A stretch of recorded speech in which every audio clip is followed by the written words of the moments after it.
undoubtedly has seen a lot of action in the last 1 year. My guest today had famously promised not just digital India to be delivered, but also broadband highways. It is indeed my pleasure on Modi 365, the 18th, to interview Mr. Ravi Shankar Prasad. Thanks a lot for joining us on the show. It's the first anniversary of your government, so many congratulations there. You perhaps are one of the few people in this government who have prior experience of being in governance. You were a minister even in the Vijay cabinet. I'm going to first begin talking to you about your portfolio and then talk about the bigger picture. After the end of a year, do you concede in the last 12 months that given the nature of the industry, the challenge has been surmounting? Substantially, yes. Since you are talking about my department, the first, I have a lot of legacy issues in this Sanchar Bhavan. Right. You know it and I know it. Let us not elaborate on that. The first was to restore confidence and hope, which I succeeded. And the most defining moment came when we had a very successful auction of spectrums, right, fetching the highest ever return. But this was not just off the cuff. That's right. It was the good governance, bundling of a lot of spectrum of various hues, making the earnest money regime more friendly, getting the defense bank settled after 8 years pending, and then complete transparent mechanism. And this restored confidence. Other issues are there which I am working on, surely. I think telecom industry must be assured that this government will do everything possible for the growth of telecom sector. You know it very well. When I became a minister, I had said, keep working with twin objectives in mind. A, consumer satisfaction. B, growth of the sector. You know, sir, you had also said something very pertinent. You had spoken about a term with me which was broadband highways, and then of course you went to say it multiple times. I'm going to come to all of that in just a bit. But because you talked about the successful auction, 1,10,000 crore rupees, I'm sure Mr. Jaitley has in private and in public congratulated and thanked you for meeting those targets. But if I may ask you, many people had raised issues about a spectrum which was a scarcity-induced auction. They had raised questions on the viability of the telecom sector. Given the high bidding that did happen, do you at sometimes lose sleep over the viability of the telecom players? Not the least. The way the auction was held belied all the apprehensions, which were there in pink papers, in white papers, campaign, a little sponsored also. We put about 470 megahertz on offer for auction. That's right. Out of that, only 137 was covered from previous license. And don't forget one thing, Supriya. We also saved a lot of spectrum. Take the case of this 2300 megahertz.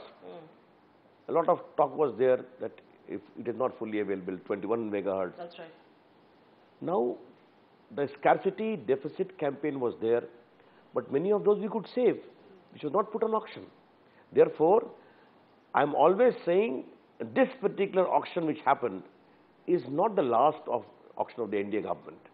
But what is important is that it was fair, sufficient quantity of spectrum was available, and ultimately all the players had good satisfaction over it. I'm going to talk to you about the motivated campaigns in just a bit, but you are absolutely right that people who had raised those bogeys went ahead and bought a lot of spectrum, and which is why you got the coffers filled in. But if I may talk to you about, you actually led me to my next question. You have said in the past, and you've said it just now, that this is going to be an ongoing process. It's not as if spectrum sale will happen once in 3 years. This is going to be an ongoing process.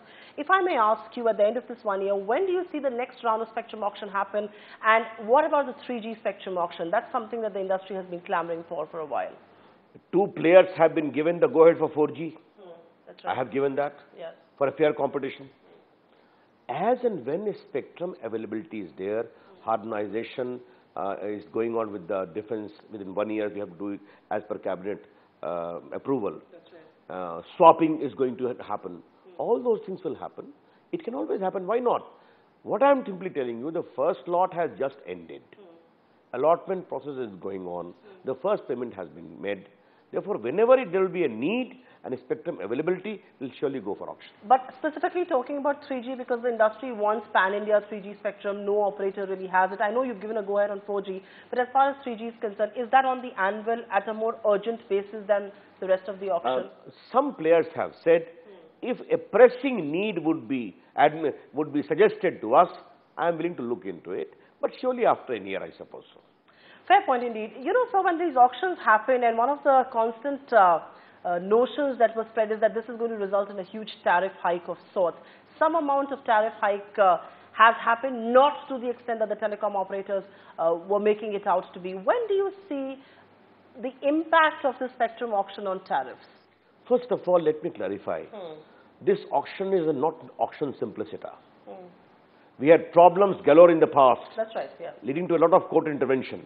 Therefore, this fairness of auction in spectrum and also in coal is restoring the confidence of corporate India. Right. That this government means business in a transparent and fair manner.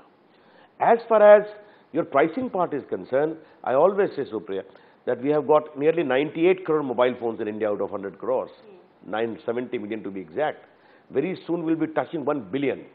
A lot of data traffic is needed for the future. Therefore, my very considered view is that the operators will always smile at their books of account entries. That's the big size of India's market. And I see daily in your pink papers that their quarterly is getting profit. So they will continue to make the noises while raking in the profits. That is their right. But I'm only telling you, I only go by your pink papers, and most of them are earning profit. But as far as the government is concerned, we are willing to walk the extra mile to make things comfortable for them. And let me take this opportunity to convey to them through your channel that consumer satisfaction is equally important. If BSL revival, I am doing my best, they must also ensure that call drop issue is addressed by the private players. And you had said it after the spectrum auctions, I remember, that it is now up to them to increase quality, and I'm going to monitor it on a very stringent basis. I'm not going to be an interventionist minister. But as I always say, as a minister, I'm accountable to the parliament for BSL functioning and to the people of India for the functioning of the rest of the operators. And they must answer that. There is something that the industry is looking at you very anxiously for, and that's spectrum trading and sharing guidelines. When do we see them being out, especially they are in the process. Telecom Commission has approved it. There were certain changes. It has gone to the TRAI in terms of law. If we make certain changes, I hope very soon. I'm personally seeing into it. And I want to assure those who are watching me that the spectrum trading and spectrum sharing guidelines will be in place very soon. By very soon, can we say a month's time? A month or 2 months, because I may have to go to the cabinet also. You must remember it. Okay. Therefore, I cannot give a false hope. But when I'm expediting it in all earnestness.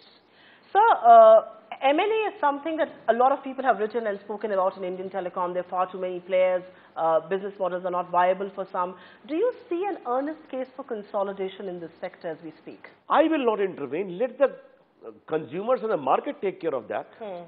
No, without your intervention, do you believe the sector is ripe for consolidation? The whole idea that a particular model of consolidation of America or Europe has to be followed in India is something I don't buy. But yes, all those who operate must operate properly, fairly, honestly, with consumer satisfaction in mind. If that process ultimately leads to certain consolidation, we have got the proper amalgamation architecture in existence. I'm going to change gears. You've got a lot of green on your report card in the last 1 year. The one red, if I may, and this is coming really from critics, is that views of TRAI have often been disregarded by the government. That is a perception of sorts. How will you refute that perception? That is completely wrong. In many cases, we have accepted A and B. We have also sent their recommendation for reconsideration. But let me be very frank to you. To decide to accept or not to accept is the power of the government. That's right. It comes to Telecom Commission. They consider it. It comes to me as a minister. And in appropriate cases goes to the cabinet, as I told you. But we have got the highest regard for the institution of TRAI and also the regulator, except one caveat which I mentioned in the parliament. The mind of the regulator must be known through his recommendations and guidances, least from sound bites. Fair point indeed, but I think the perception is being built because many people are wary of the fact that TRAI is full of subject matter experts. If they do not know the best, how do politicians do? I think that is where that perception is. Then should I close Sanchar Bhavan? No, you should not. Absolutely not. Yes. That question leads to this logical conclusion. I should not close Sanchar Bhavan.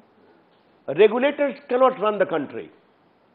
Let me tell you with all sincerity. Do you think that's happened in Telecom to an extent? And respect to the institution of regulators. They will be given respect. They will be taken on board. Their suggestions will be there. But to run the country as an administrator is the job of the government, accountable to the parliament and the people of India. And an elected government that goes back to the people every 5 years. I thought I must clarify it. Yes, but do you believe, sir, at one level the regulator has breached the mandate, at least in Telecom? I have never said that. I don't wish to make any comments. But what is important is this whole basic issue of governance vis-a-vis regulator is equally important to be appreciated. That the obligation to administer the country, govern the country, is with the political class. Political class elected and accountable. But regulators are entitled to their views, to be given all the respect, discussions, consultation, consideration. You know, a lot of people are looking at you, and this is, of course, the big debate, the big hot topic across the world, and especially in India, the net neutrality debate. You have said it in the floor of the House that your government and you yourself are committed to net neutrality. Having made that statement, have you put yourself in a bind of sorts? And the obvious next question is, why have the TRAI consultation then? Is that an eyewash? First of all, you must understand, one is a larger commitment. The larger commitment is, our government is committed to ensure that internet, one of the finest creations of human mind, is available to the people of India. That's right. Without discrimination, without roadblocks. But much before the TRAI consultation started, in January itself, I have considered a committee. And I will await that report, I will await the TRAI report to take a final call. Why I am saying that? See the legal architecture. Many countries are having a law like USA, like Brazil. That's right. In USA it is challenged. Many countries are having soft laws like New Zealand and Japan. Many countries are having no law. What are the limits of net neutrality? What are the advantages? Do we need a legal architecture? Do we need a technical architecture? Right. All these are issues to be considered for which a structured interaction is going on. But I am firmly committed. Narendra Modi's government and Narendra Modi himself completely appreciate social media, the freedom of expression on media. How can we So you're committed to that in principle, but I think what a lot of people got wrong with your statement is that the government has given into net neutrality as it's being made out to be. That is not the case. I am not going to the debate at all. The fundamental ideological commitment to the net neutrality is there. Namely, net must be available to the people of India without discrimination. I will be loath to countenance a situation that someone is charging extra to give you internet or conveying your views. But the whole architecture has to be worked out, as I told you. I'm not going to get into specific plans and specific companies, but this whole debate started with a plan that Airtel had introduced, which is Airtel Zero. Do you believe at one level plans like that, and because many of the operators were looking to launch, then they of course stepped back, do you believe plans like that violate the principle of net neutrality? Because you yourself said you stand by the principle of net neutrality. I should be very frank when the report is on way. I should not make comment on individual plan of individual operators. No, I will resist. I'll clearly resist. I'll tell you where is the fear really emanating from? While of course there is one lobby which believes that there should be net neutrality, TRAI for instance and many operators believe that the OTT players or the over-the-top operators and telcos have to be, the interests have to be balanced out. After all, they sink in big money. They should be governed by the same law if they're going to allow a call to be made from their networks without buying the spectrum. You are drawing me into a specific. No, I will resist. Do you at one level believe the balance of interests is required? I'm only asking you I that. will not. Again, I can see the caveat of your questions very well, like intelligent journalist, which you are, but I'm not going to intervene at all.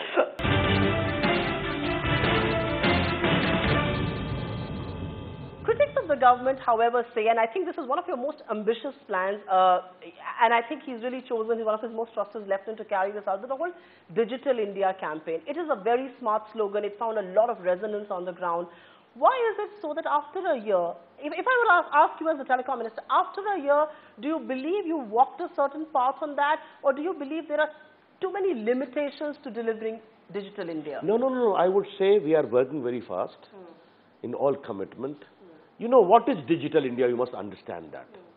Creation of a digital infrastructure for citizens' utility, delivery of services, and empowerment of the people. The central government and the state government have to work together. We are implementing it at 300% extra speed than the previous government. That's right. Now, I have called a meeting of all the state IT ministers, the state IT secretary. We have to. Andhra Pradesh is having a different model. Most welcome. So is Tamil Nadu trying to have a different model. It is to bridge the digital divide between digital haves and digital have-nots. That's right. And what is the larger objective? A country connected with broadband more has a direct impact on the GDP. True. And that we are pushing in a very big way. We had a high-power committee constituted by the Prime Minister. They have given the report that we need to move in a three-tier system, district to block, block to Gram Panchayat. That's right. We may give certain free fiber to private companies to take on e-commerce, e-education. Another thing for digital inclusion which I am doing, I have just finalized, I want to share on your channel. Sure. You see the geographical profile of IT. It is very skewed. Delhi, Noida, Greater That's Noida, right, Gurgaon, Mumbai, Pune, like that. I have come with a policy of having BPOs in small mufassil towns and cities of India. Okay. Like Samastipur, Bhagalpur, Murshidabad, Because there's so many people from there who actually come and work Devariya, here. Gorakhpur, Bhagalpur, like that, Aurangabad. And we have decided to have nearly 48,000 IT seats to be distributed all over the states by census, some subsidy, some hand-holding by big companies. And I can tell you, Supriya, there is so much of data work available. Domestic data, Indra Awas to Manrega to e-commerce. That can be managed by these people. Manage, and it will lead to a lot of change in the whole ecosystem of employment, 3 shifts, computer training, computer maintenance. The state government will have to give Many energy. people will say you're actually thinking ahead and thinking for the India that really matters. I'm going to talk to you about, I mean, you are a political animal. I can't let you go without asking you the political questions. Do you believe at one level, the government has many achievements to its credit. You've moved a considerable degree on ease of doing business.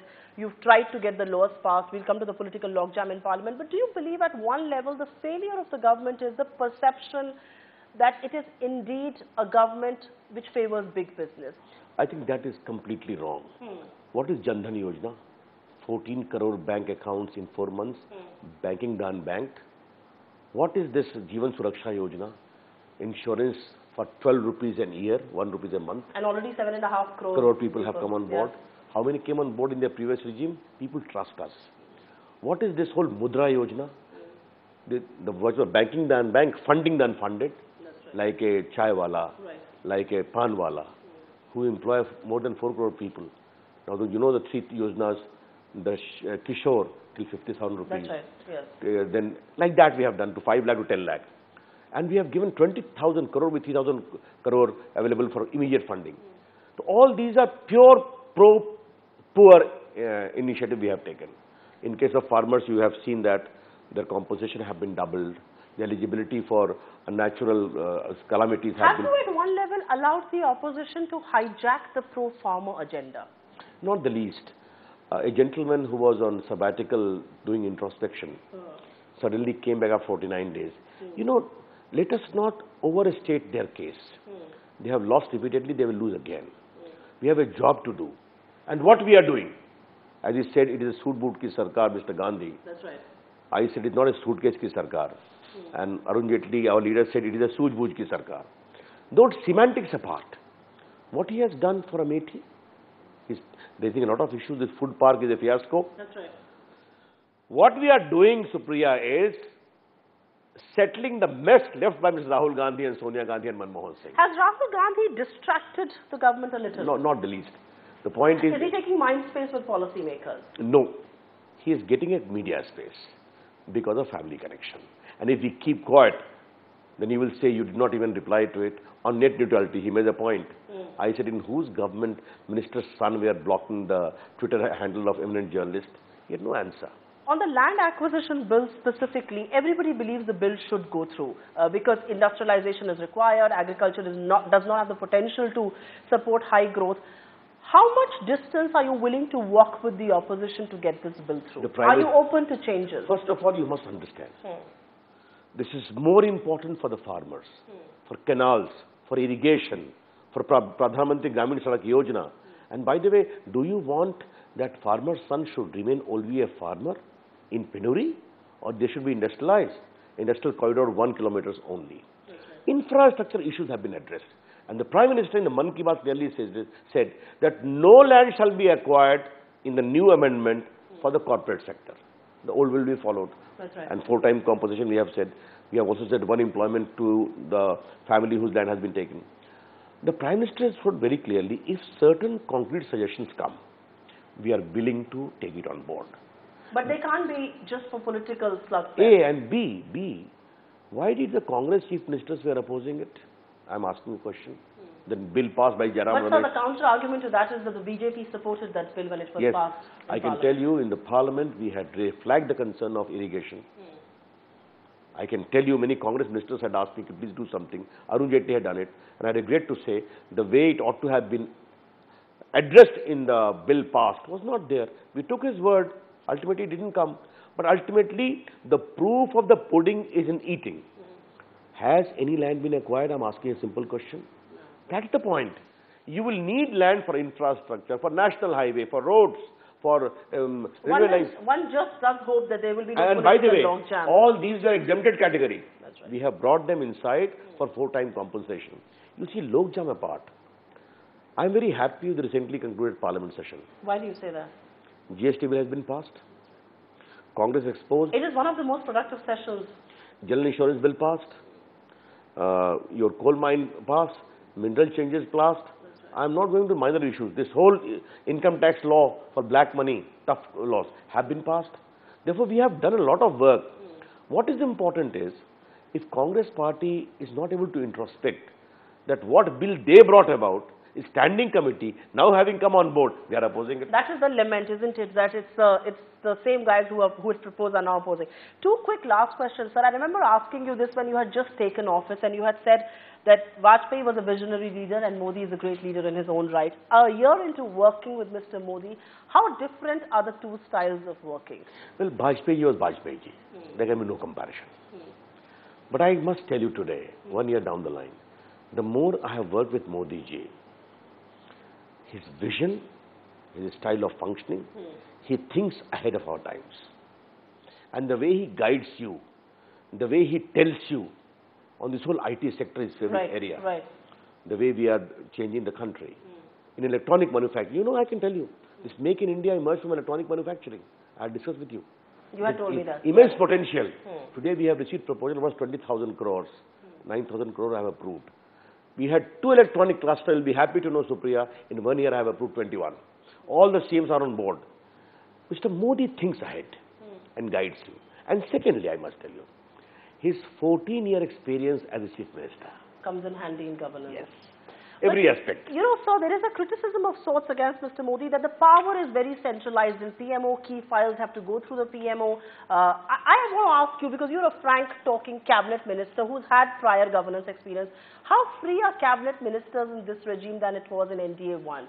Are cabinet meetings democratic? Do you guys disagree? I can tell you Mr. Modi is very, very democratic. Without disclosing details because of cabinet secrecy. Right. I know of big bills brought by senior people have been deferred if Mr. Modi has seen a merit in the objection made by cabinet colleagues in the cabinet. That's the first thing. He waits. He also hears at times to very impertinent points being made. That's there. And secondly, it is the Prime Minister and the PMO who has not to look towards 10 Janpat. Okay. I hope you understand. He's actually restored the credibility He's the leader of the country. Therefore, if in a particular policy initiative, PMO has a point, that's quite welcome. But my cabinet ministers are trusted. 80 plus GM were quashed one day. And we have been asked to take all the major decisions which we are taking. I have a last question to ask of you before I let you go, because you come from a communally sensitive place like Bihar. You understand caste politics in India. You understand the communal dynamics. Do you believe the one little red on the government's report card is that the Prime Minister hasn't spoken as much, at least openly, to curb the communal rants that have come from sections of the Parivar or the party? The PM has spoken so publicly, inside and outside. My only dharma is the Constitution of India. And here I must take 2 quick points. None of us support attack on church. It is absolutely condemnable. That's right. And I don't even approve of some of the rantings of some of our colleagues. And they have been taken to task. But many of them were so much motivated campaign against us. You know, in majority of the church attack case, unfortunate as they are, that's right, it found out to be local affairs. From Meerut, in Delhi, even in Mumbai. Now, you make it a case of whole communal campaign against us. That is not fair. And when you meet those colleagues who make these noises, what do you tell them? This is not fair in the PMS convey. We know we have to govern and govern well. Don't forget one thing. And by the way, now it is 1 year down the line. We are in power in Vajpayee government. We have been in power in 9 states of India. Have we discriminated any minority on the ground of religion who is working in business? On the contrary, I would tell you we have the best record of development, education, empowerment for minorities. And I think that's all that matters for the people of Obviously, therefore we are winning. Mr. Ravi Shankar Prasad, it's been an eventful 1 year. We wish you all the very best for the next Thank call. you. Thank you. Thank you.